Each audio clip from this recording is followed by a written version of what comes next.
Caddis Maximus here, this time with a review of the Tripp-Lite Isobar and Isotel premium grade surge protector power strips.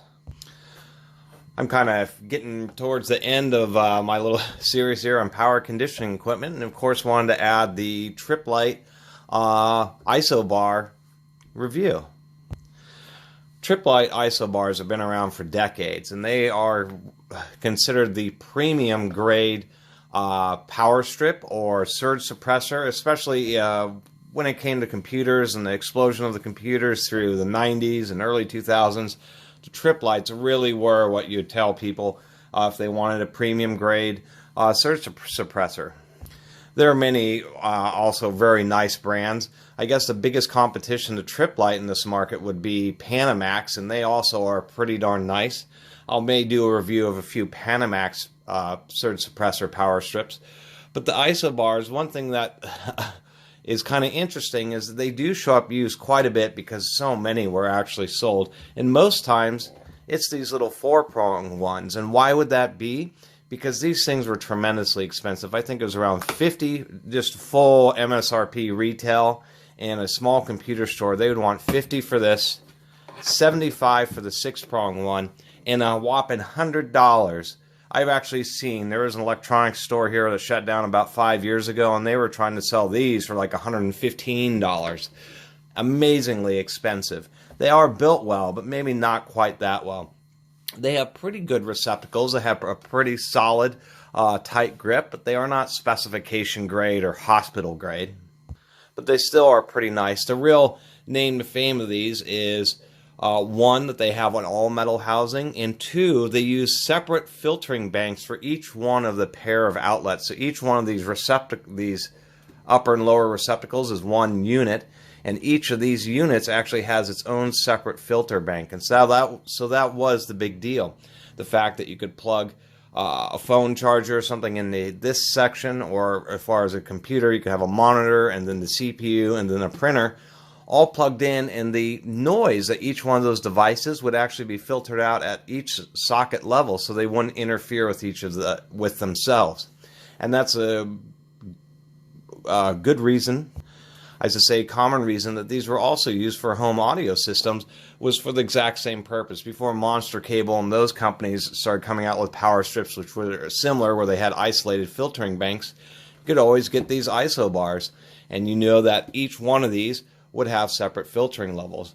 Now with these, with the newer logos, they didn't put the advertised filtering banks on them, but this older Isotel Ultra, they did, and so you can see how they did that, isolated 1, 2, 3, and 4 to make it more obvious, and I kind of wish they still would do that.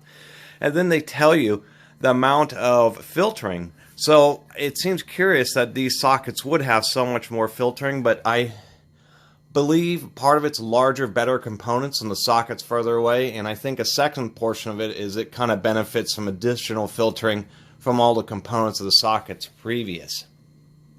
Because to me, that's the only way it really makes sense.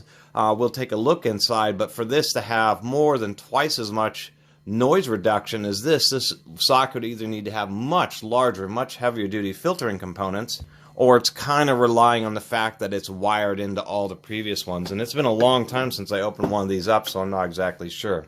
These Isotel ones were even a little bit more expensive, and the only difference is, of course, telephone surge suppression.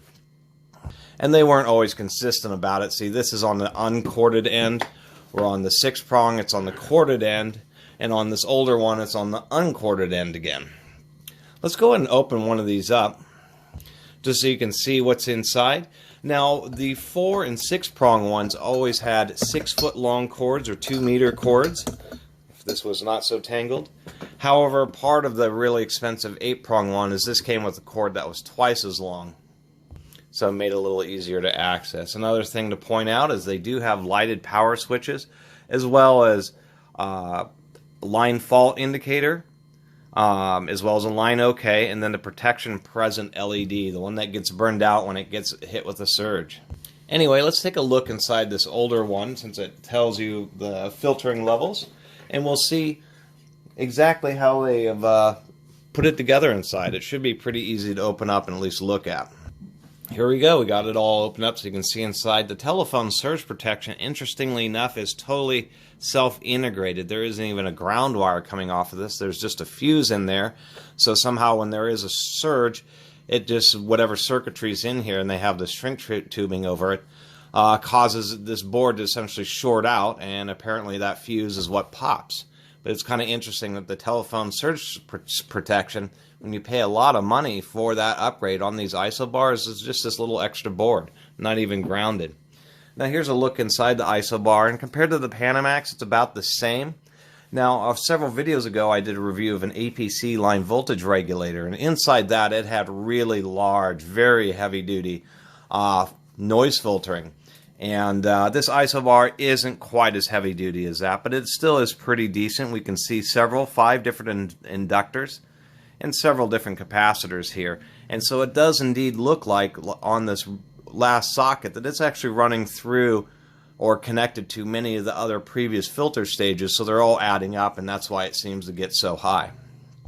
However, what they don't tell you is exactly how much filtering occurs if you put a bunch of noise in socket 3 and then measured how much of it is reduced, how many dB it's reduced in socket 4. That would be very telling. I don't have the ability to do that.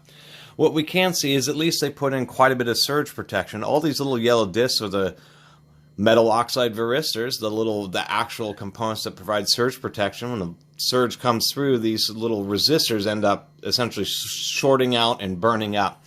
And we can see that we have a whole pile, 6 of them essentially as the primary, 7 of them as the primary form of surge protection, and then additional ones at each of the sockets in case it burns through all these. So that's what did make these premium. We can also see the circuit breaker. It's rated at 12 amps, which is kind of interesting that this whole 8 outlet power strip is still only rated for 12 amps, although it does use pretty heavy duty wiring, so that would be a consistent solid 12 amps. Many power strips, they're standardized at 15 amps. However, many of them burn up when you actually try to run 15 amp loads to them, such as heaters or large power tools, etc. Where this Isobar and its 12 amp rating really seems much more legitimate. You could pull 1500 watts out of this on a continuous basis just because the components are big enough and heavy duty enough. But Tripp-Lite does this infamous thing, which I really don't like, is that they take these solder joints, like these inductors, the wires go through the board, and then these receptacles here have spring tension, spring-loaded push terminals, and so they push the board onto the socket. And since the little holes that release those terminals are nearly impossible to access, you may be able to access this little clip here. This little clip seems that may be the release. It is very difficult to upgrade the terminals on these Isobars, and it's always been kind of a disappointment. Part of it's the way they push this in. It's very difficult to remove them.